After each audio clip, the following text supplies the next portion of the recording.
Bonjour, je suis Chris Burns et bienvenue dans The Network, un débat intense en réseau. Voici les titres. Début février aura lieu une conférence des donateurs pour la Syrie, pays où une guerre civile fait rage depuis près de 5 ans et pousse des millions de personnes à fuir. Cet effort international peut-il contribuer à résoudre la crise? Le gouvernement syrien affirme que l'aide alimentaire est saisie par les rebelles qui, eux, accusent Damas d'affamer la population. Trouvera-t-on plus vite une solution politique? Est-on en droit d'espérer alors que la communauté internationale est divisée et que l'organisation État islamique contrôle une bonne partie du pays? Et comment envisager un soutien à long terme vu que ce conflit semble avoir peu de chances de s'arrêter dans l'immédiat? Connecté dans cette édition ici au Parlement européen à Bruxelles, Alan Smith, membre britannique de la Commission des Affaires étrangères, eurodéputé du Parti national écossais, il siège au sein du groupe Vert, Alliance libre européenne. Alexandre Pollak, porte-parole de la Commission européenne pour l'aide humanitaire, le management de crise, la coopération internationale et le développement. Et Sarah Tesorieri, conseillère de l'organisation Oxfam sur les politiques européennes en matière d'humanitaire et de conflit. Bienvenue à tous. Plus de 4 millions de Syriens ont quitté leur pays. Une conférence des donateurs débute dans quelques jours à Londres. Quels sont les besoins actuels? Et pourquoi cette rencontre a-t-elle lieu maintenant? La guerre civile dure depuis 5 ans. Ça a été 5 années de douleur, tant de millions de personnes déplacées, tuées, blessées et qui ont perdu des proches. C'est une situation terrible et la conférence des donateurs est utile, importante. Mais ce qui doit intervenir tout de suite pour éviter que ces personnes ne deviennent des réfugiés, c'est un cessez-le-feu humanitaire qui soit localisé si besoin. Monsieur de Mistura, l'envoyé spécial de l'ONU, a fait des suggestions très constructives à ce propos et il faut des efforts internationaux concertés pour aboutir à une solution politique de long terme. Ok, sans cessez-le-feu, pas d'aide possible. Comment voyez-vous les choses, Alexandre? C'est une crise sans précédent, peut-être l'une des pires crises humanitaires depuis la Seconde Guerre mondiale. Les institutions et les États membres de l'Union européenne ont déjà mis sur la table 5 milliards d'euros. Mais ce n'est jamais assez parce qu'il faut avoir accès aux personnes dans le besoin. On ne peut pas avoir accès à toutes ces personnes et il nous faut un soutien à plus long terme pour être sûr de pouvoir doter ce pays d'un avenir. Pas de solution politique, les combats continuent. Pourquoi l'aide n'est-elle pas mise en œuvre dès maintenant, Sarah? La grande difficulté, on l'a dit, c'est l'accès aux populations. Les besoins actuels ne sont financés qu'à moins de 60%. On a besoin de plus d'argent sur la table. Mais il nous faut aussi pouvoir acheminer l'aide sur le terrain. Et il y a tout un tas de résolutions du Conseil de sécurité de l'ONU qui ne sont pas encore appliquées. Elles doivent être appliquées pour que les gens qui ont besoin d'aide sur le terrain puissent y avoir accès. Donc l'accès est impossible ou limité. La guerre se poursuit, il n'y a pas de cessez-le-feu. Dans ces conditions, comment persuader une communauté internationale lassée de devoir aider, de dégager davantage de fonds? Aline.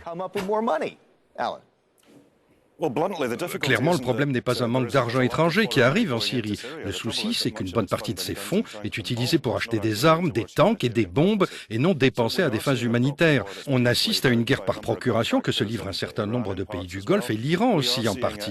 On constate qu'il y a une internationalisation du conflit, mais pas dans le sens de la recherche d'une solution. Il faut que politiquement, l'Union exerce une réelle pression pour aboutir à une solution politique à long terme où Bachar el-Assad ne pourra pas avoir sa place si on veut une paix durable. Ok, Aline demande à l'Union européenne de faire plus. Comment se fait-il que la Commission n'agisse pas davantage? La Commission elle-même a débloqué un demi-milliard d'euros de plus pour l'aide humanitaire. Clairement, ce n'est pas assez, parce que dans une crise mondiale, il faut que tout le monde participe. Mais l'argent qu'on déploie sur le terrain va bien aux personnes qui en ont besoin. On mène de nombreuses missions humanitaires. Le commissaire européen en charge de l'aide humanitaire, Christos Kylianides, se rend souvent sur place. Il revient de la frontière entre la Turquie et la Syrie. Nos actions font toute la différence quand il s'agit de sauver des vies sur place. Sarah, est-ce que l'aide va vraiment aux bonnes personnes?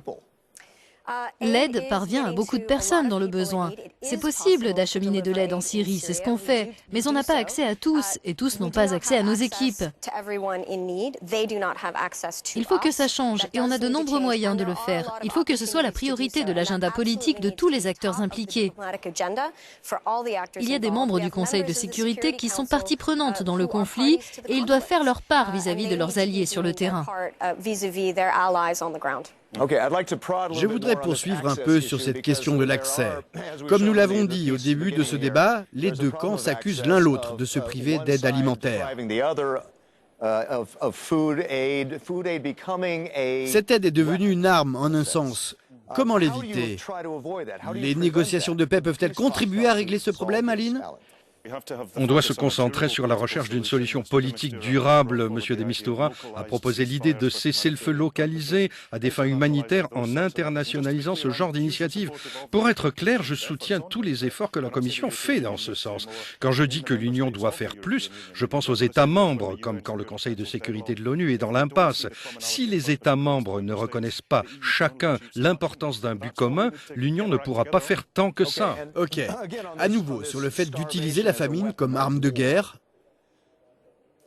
comment affirmer que l'aide humanitaire a un intérêt quand elle est ainsi instrumentalisée? Sarah? Permettez-moi de revenir sur cette question de l'accès. On s'assure que l'aide aille aux bonnes personnes, tout simplement en étant sur le terrain. C'est notre travail. Les humanitaires travaillent très dur pour garantir que l'aide soit distribuée aux bonnes personnes. On dispose de moyens pour contrôler ça, mais on doit être sur place, et c'est pour ça que ces négociations sont si importantes. C'est dans des cas comme ça que la diplomatie doit être au service de l'humanitaire, et non l'inverse. Mais que penser des corridors de sécurité pour s'assurer que l'aide aille aux bonnes personnes?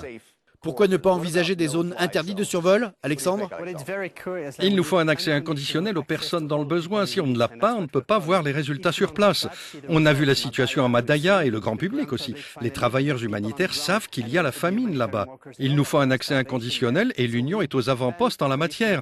On finance par exemple les convois humanitaires qui se rendent à Madaya.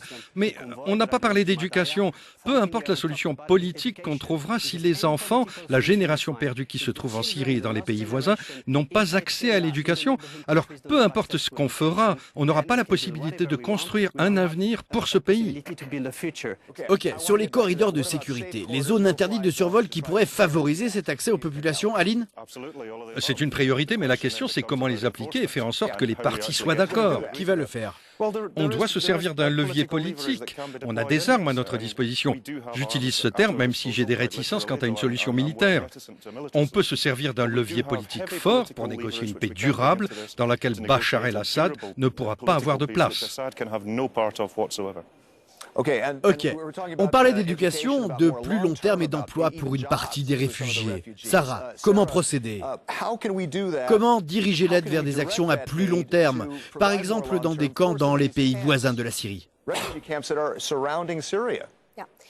Il faut avoir en tête que beaucoup de réfugiés ne sont pas dans des camps et en fait, ils sont en dehors des camps parce que comme ça, ils peuvent avoir un meilleur accès à des emplois, à l'éducation et à d'autres opportunités. Et ils peuvent aussi travailler tout en faisant partie des déplacés. Ce sera un point très important lors de la prochaine conférence des donateurs. Il y a des signes encourageants qui montrent que les pays de la région vont présenter des plans à ce propos. Il est d'ailleurs certain qu'ils ont besoin de le faire.